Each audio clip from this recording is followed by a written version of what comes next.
రైతులందరూ కూడా చక్కగా కేంద్రం నుంచి వచ్చేటువంటి డబ్బులతో ఇక్కడ రాష్ట్రం కలిపి గిట్టుబాటు ధరలతో ఏదైతే రైతులు నష్టపోకుండా గిట్టుబాటు ధరలు ఇచ్చి ఇటు మిర్చి రైతులు కానివ్వండి, అటు పొగాకు రైతులు కానివ్వండి, ఇటు మామిడికాయ రైతులు కానీ అన్ని వర్గాల రైతులకు ఇవాళ రైతు భరోసా కూడా అందరికీ అందించి సుపరిపాలన అనేది కూటమి ప్రభుత్వం అందజేస్తా ఉంది. అది జీర్ణించుకోలేని జగన్మోహన్ రెడ్డి తన పేటీఎం బ్యాచ్ని వేసుకొని ఆఖరికి మిర్చి యార్డ్లో వచ్చి నువ్వు ధర్నా చేసింది ఏంటంటే మీ పేటీఎం బ్యాచ్ మరీ నువ్వు ఇచ్చే డబ్బులు కూడా నువ్వు పేటీఎంలో మన ఫేస్బుక్లో పెట్టే వాటికి నువ్వు ఇచ్చే డబ్బులు చాలక మిర్చి బస్తాలు ఎత్తుకెళ్లే పరిస్థితి. అంటే నువ్వు ధర్నా చేయడానికి వచ్చావా వాళ్ళని కొలగొట్టడానికి వచ్చావా అని చెప్పి వైసీపీ ప్రభుత్వాన్ని జగన్మోహన్ రెడ్డిని నిలదీస్తా ఉన్నాను. పొగాకు అక్కడ వెళ్తే పొగాకును కూడా అడ్డదిడ్డాలుగా తొక్కేసి ఏదైతే రైతులు దాన్ని ఒక క్రమబద్ధీకరణలో ఎండలో పెట్టి దాన్ని హీట్ చేసి తీసుకొచ్చి ప్యాకింగ్ చేసుకొచ్చి పెట్టిన బస్తాలు తుక్కు చేసి నిజంగా రైతులకు నువ్వు గిట్టుబాటు ధర ఇప్పించడమేమో కానీ ఆ తొక్కిన రైతులు వెలవెల్లాడే పరిస్థితి, వాళ్ళు రోడ్డును పడిపోయే పరిస్థితి. దానికి కూడా గౌరవ ముఖ్యమంత్రి వారు మీరు ఎవరు చింతించాల్సిన అవసరం లేదు, అందరికీ నేను దాని ఆశ్రమైన నాటికి కూడా నేను భరిస్తానని చెప్పి గౌరవ ముఖ్యమంత్రి వారు తెలియజేయడం చాలా శుభసూచకం. నువ్వు ఏదైతే నీ బండి కింద చనిపోయిన నీ కార్యకర్తగా న్యాయం చేసుకోలేని పరిస్థితిలో నువ్వు ఉండి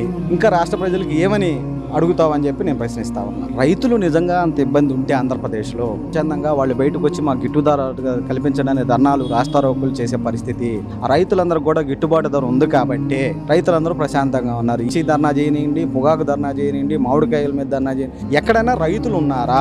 రైతులు ప్రత్యక్షంగా వచ్చి ఒక 10 మంది రైతులు, 100 మంది రైతులు రోడ్డు మీద నుంచున్నారా? సరే, నువ్వు 10 నిమిషాల కార్యక్రమం, ఒక అరగంట కార్యక్రమం మీ పేటీఎం బ్యాచ్ చేసుకున్నావు, వెళ్ళిపోయావు. నువ్వు వెళ్ళిన తర్వాత ఎవరైనా దాని మీద ప్రశ్నించిన వాళ్ళు, మాట్లాడిన రైతులు ఎవరైనా రోడ్డెక్కిన రైతులు ఉన్నారా? ఇది కేవలం నీ రాజకీయ లబ్ధి కోసం చేస్తున్నావు అని చెప్పి ఆంధ్రప్రదేశ్ ప్రజలందరికీ కూడా తెలిసిన విషయమే. గతంలో ఎంతమంది పిల్లలు ఉంటే అంతమంది పిల్లలకి అమ్మ ఒడిస్తానని చెప్పి ఇవాళ చివరాఖరికి ముఖ్య మూలికి ఒకళ్ళకి, అది కూడా ఒక సంవత్సరం 13,000, ఒక సంవత్సరం 12,000, ఒక సంవత్సరం 11,000 ఇచ్చిన నువ్వు ఇవాళ కూటమి ప్రభుత్వం ఏదైతే తల్లికి వందనం అనేది ప్రకటించిందో, ఏదైతే ఎంతమంది పిల్లలకు ఉంటే అంతమంది పిల్లలకి ఇస్తానని చెప్పి అందో, రాష్ట్రంలో హైయెస్ట్గా 1,70,000 రూపాయలు తీసుకున్నటువంటి మహిళలు ఇవాళ మాట్లాడటం సోషల్ మీడియాలో మనం చూస్తా ఉన్నాం.